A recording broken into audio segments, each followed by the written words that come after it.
Hello. So this is my presentation on a film review on Carol, and move this actually.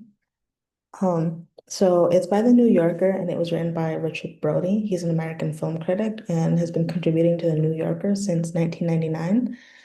And just to preface, the New Yorker is a quote multi-platform publication known worldwide for its in-depth reporting, political and cultural commentary, fiction, poetry, and humor. And so the article itself is called Carol Up Close. I believe it's called that because when Richard Brody went to go see it, he saw it all the way in the back of the theater the first time, and then the second time he saw it all the way in the front. And he believes it's kind of giving a different experience. And he says, or well, he provides interesting insight on the physical medium the film was shot in and analysis on the adaptation from book to film. But at the same time, he kind of understates the actors' performances and doesn't focus on the importance of the queer narrative. Um, but he asserts that he's not one to care about physical medium film was shot in, but claims that the importance of the use of 60 millimeter film stock is important here. He describes the actor's performances as a tremulous, tensile control, a precision that shivers with the passion straining to break out just below the surface of behavior, the surface of decorum, the surface of the skin. And he kind of attributes this more to the physical medium than the actor's performances in the article. And he only briefly mentions the topic of genre. And in this quote, you can kind of see this isn't the entirety of what he touches upon. Um, and so he describes it as a romantic drama, but he also, like in other parts, kind of acknowledges the idea of like a queer perspective and the way that's like kind of cultivated in a heteronormative society. But for the most part, this is it. And on form, he emphasizes the importance of the film stock constantly throughout the article. And he says that they're not effects of the actor's skin, but of its appearance on the second skin of the film stock, which lends the actor's theatricalized immobility an illusion of shivers. And so he describes that illusion of shivers as like a secondary skin that adds on to the actor's performance. And in addition to form, he explains a sort of sensuality in the movie, is textual and architectural. Like there's little skin shown, like unlike in Blue is the Warmest Color, but there's tension to be found in the touching of a clothed shoulder and the furtive glances they share.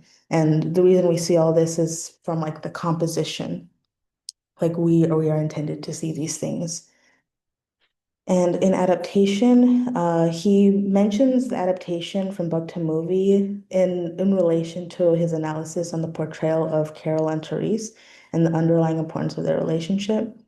And it's here that he says that the implications of the relationship are stronger than its substance. And here he's kind of noting that there isn't really the things that make a relationship depicted here in the movie. Things like hobbies, personal life, political affiliations, just the things that make a relationship, like especially in the beginning stages, as we see in the movie, it's just really not there. Um, but like that's not the thing that's important. It's it's here. Like he notes that in The Price of Salt, there's plenty of dialogue and letters and internalized monologues that emphasize the woman's creative energy and intellectual power. But in Carol, neither woman gives a hint of extraordinary character. Except for their love, Carol and Therese are fairly ordinary. And he doesn't say that to kind of understate their positions in the story. Like obviously they're the main characters, but he says that more because there's a reason why they their characters are depicted this way.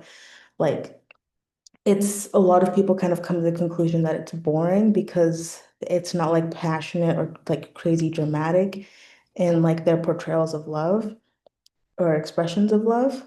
And but that's because of the time and setting it was written in and set in. And so like he's saying here that there's a reason for that.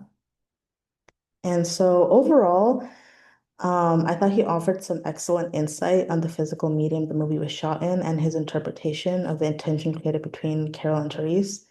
But he doesn't delve too deeply into any of the other characters and important aspects of the story that I thought would have been interesting to hear his opinion on. Like he doesn't focus on their positions in society, the role the male characters play in the narrative, and the portrayal of like this sort of queer perspective. He like all of these things are like in conversation with each other, but like he doesn't really touch on it. And so regarding the male gaze, he also just he doesn't question the fact that it's a male director. Um, for this movie, he offers a lot of praise, and it's like I think it's the praise he does offer is well deserved, but he doesn't question how the fact that Todd Haynes is a man might affect the final results of the film or affect what is added on or what's cut off. And another thing regarding the male perspective, he focuses more on his own opinions and the way like things in the film made him feel, rather than projecting his pers or, like extending his perspective outward beyond himself, I think. That's just my personal opinion though. But yeah, that's pretty much it. Thank you for watching.